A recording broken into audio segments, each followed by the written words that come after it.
মাথার চুল এরকম সিস্টেম করে রাহে।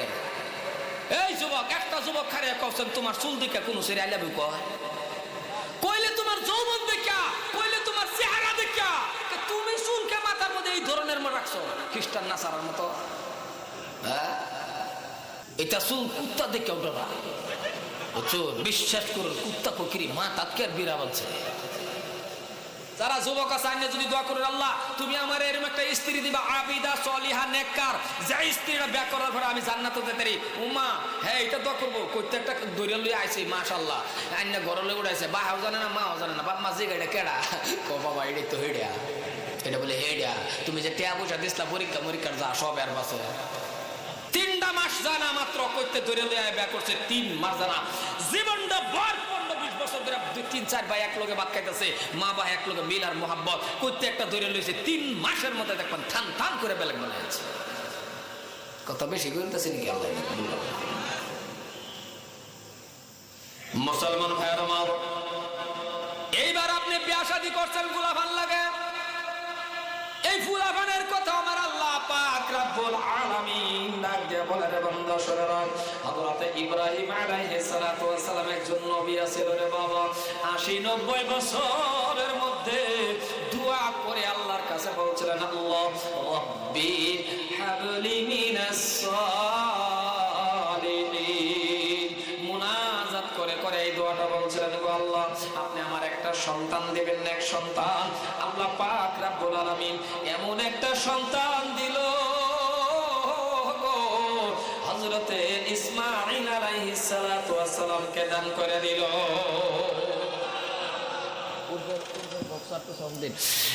হযরতে ইসমাঈল আলাইহিস সালাতু ওয়াস সালাম একজন নবী, জমিনের মধ্যে আল্লাহ পাঠাই দিয়েছে। আল্লাহর কাছে চাইছে 80-90 বছর বয়সের সময় ইব্রাহিম নবী চাইছে, অন্য কোনদিন যদি না চাইতে আমার করার কিছু না, আমি হিয়া দিতেছি। অন্য হোসেন আল্লাহ সেরা আনছেন না তো বহুত আবার 10 জানেন আল্লাহ আমার সেরা দাও। কোন একটা কিতাবের মধ্যে নাই জানি 2-4টা সেরা হইলে অন্য নবীজির পার্শ্ববর্তী জান্নাতি।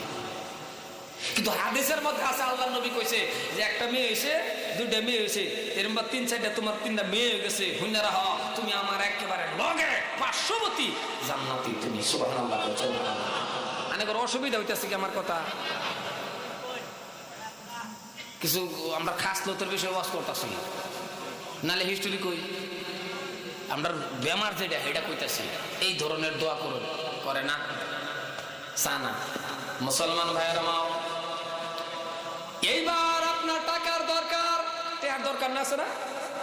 কথা কই না দিই, টাকা দরকার আছে রে বাবা। ও মুসলমান শুনে রাখুন, টাকার দরকার আছে। টাকাটা কেমন করে চাইবেন জানেননি? আমার আল্লাহ পাক রব্বুল আলামিন বলে, বান্দা রে যখন তুমি 5 ওয়াক্ত নামাজটা কায়েম করবা, টাইম হয়ে গেছে নামাজ আদায় করো। যখন 5 ওয়াক্ত নামাজ তুমি কায়েম করবা, আমি আল্লাহ পাক রব্বুল আলামিন তোমাকে 5টা পুরস্কার দান করে দিব।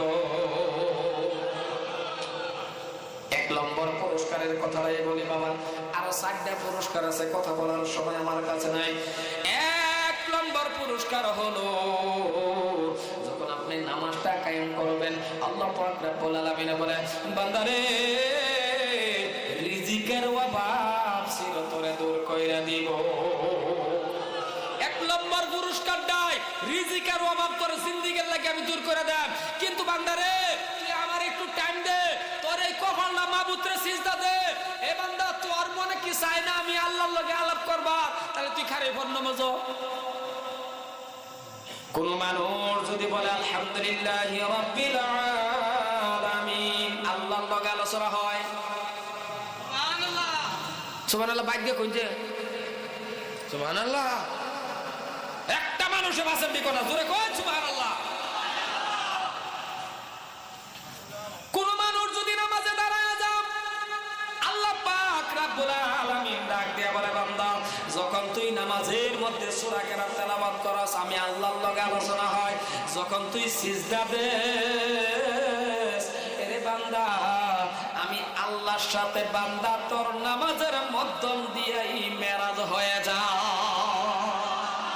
তাহলে আর কি দিত আল্লাহ? আল্লাহ কো বান্দা নামাজের মাধ্যম দিয়ে আমি আল্লাহর লগে তোর মেরাজ। আমরা রয় না কে যে আমরা যে হুজুর আমরা তো চাই আল্লাহ দেয় না কে নিজেরে নিজে কুশল করুন না দেওয়ার কারণ আছে আমরা মসজিদে মনব কথা কেন মনব মসজিদে ঢুহার লগে লগে আপনারা দাঁড়ালে ধরে না মিরহি বেমার উঠে না 10-15 মিনিট ভিতরে থাকিয়ে দেখবেন খালি কোন সময় বার হইব কোন সময় বার হইব এ মসজিদে মনই বয় না 1-2 মিনিট যদি ইমামে দেরি করে ও মা গো দেখবেন ঘড়ির দিকে চায়াতে হ্যাঁ আর ইমামের দিকে চায়াতে হ্যাঁ ক্যা মসজিদে মনতে হ্যাঁ না মসজিদ না আল্লাহর ঘর তুমি মসজিদের মধ্যে নামাজ পড়ো না আজকাল যদি নামাজটা সুন্দর করে পড়তান ইমামের পিছনে পড়ুন আল্লাহ পড়ুন নেওয়াত বান্দা যদি এমনি সিজদার মতন সিজদা দেন ইমামের পিছনে যদি দাঁড়ায় থাকে যদি সূরা কেরাতের দিকে মন দেন হরফে হরফে আইনারা আমার আমলনামার মধ্যে আল্লাহ 10টা করে নেকি দান করবো হরফে হরফে নেকি দিব কইতে সুবাহি বক্তব্য করছুন না আলহামদুলিল্লাহ সূরা জানুনি না সূরা ফাতিহা জানুন না সূরা ইখলাস জানুন না কলা গাছের মতন খারে হতে খালি এই যে খারে এজর হইছে মন নমজনা কই হ্যাঁ ও কইতে না এখন নামাজ পড়তেছে ইমামে পড়াইতেছে হ্যাঁ পিছনে খারাপ রয়েছে ইমাম সাহেবের সূরা কেরাতের দিকে আর ধ্যানই নাই ইমাম সাহেব যখন পড়তেছে সূরা কেরাত পড়তেছে ফট করে গেছে লাইন বাবা লাইন গেলে তো আন্দারি হয় না কি কো জোরে কথা কি হয় লাইন যে গেছে আন্দার হয়ে গেছে হ্যাঁ যে নেওয়াত বান্দা কই যে আছেন দেন তার নাই চোখ খুললে দেখে মা গো আন্দার হয়ে গেছে হ্যাঁ ফট করে লাইন গেছে গা হ্যাঁ কই গেছে হ্যাঁ নমাজও হ্যাঁ কই গেছে হ্যাঁ আচ্ছা নমাজও হ্যাঁ চলে এই কথা কই নাকি নমাজও হ্যাঁ চলে আন্দার হয়ে গেছে আন্দার উগা যেটা মলে হেডা উগা ইমাম সাহেব সূরা পড়বো হ্যাঁ খালি কান করতে সূরার দিকে খেয়াল রাখবো আন্দার হয়ে গেছে নমাজ থেকে ক হ্যাঁ হ্যাঁ যখন কইছে লোক দে একটা ক নমাজের কথা ক হ্যাঁ বাড়ে বসে বারোতে না কি সূরা কেরাতের দিকে মন নাই কিচ্ছু জানে না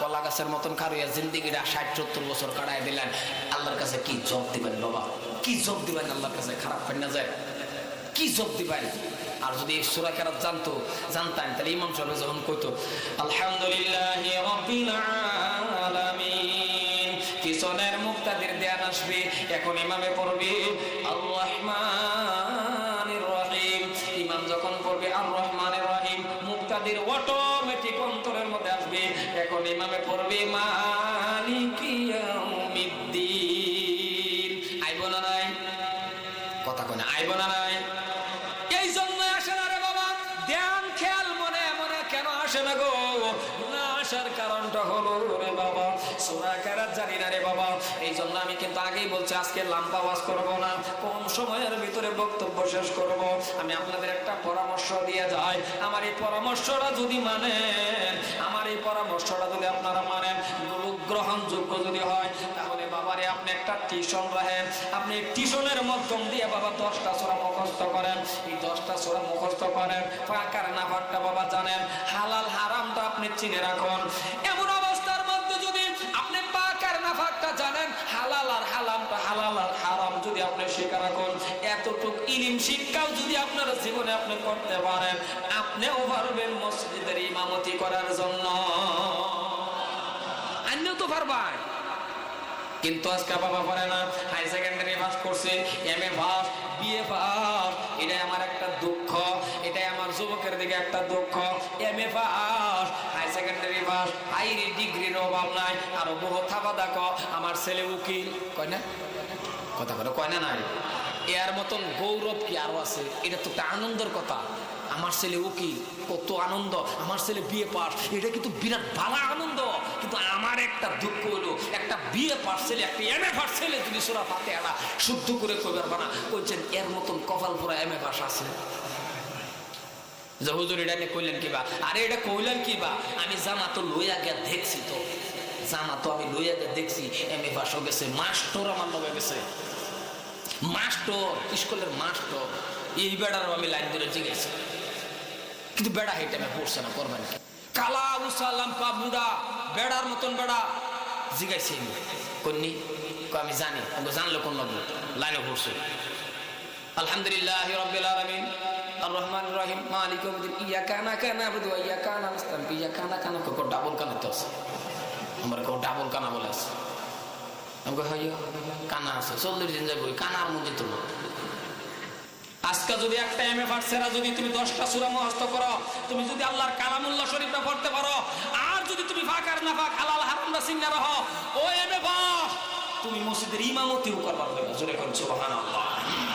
খালি যায় মৌলানা হয়ে গেছে দিকে যে না হাফিজ উনি লাগবানের, মৌলানা উনি লাগবানের, মুফতি উনি লাগবো। কে কইছে?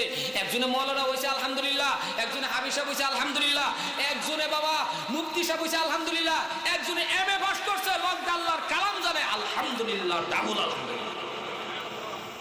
এটা কি খারাপ কথা নাকি বাবা? বাবা কিন্তু আমার দুঃখটা হইলো 4-5টা হুতায় 4-5টা ছেলের বাবা দিল নরম করেন। সত্যি করে বলেন আপনার ছেলে 4-5জন ছেলে আমি পাস, বিয়ে পাস, মাস্টার, এমন একটা সময় আসবে বাবা আপনিও মারা যাবেন, আপনার ছেলে মারা যাবে, অথবা আপনি মারা যাবে, আপনার মা মারা যাবে, আপনার বাবা মারা যাবে, আপনার চাচা মারা যাবে, কেউই না কেউই তো মরে। যখন আপনি মারা যাবে এবার আপনি কম তো আপনার বাবা মারা গেছে, আপনি এমএ পাস, আপনি মাস্টার, আপনি হাকিম, আপনি উকিল, এইবার আপনি বলেন তো আপনার বাবার জানাজার নামাজটা পড়ার জন্য মসজিদের ইমাম সাহেবের কেন দরকার পড়ে?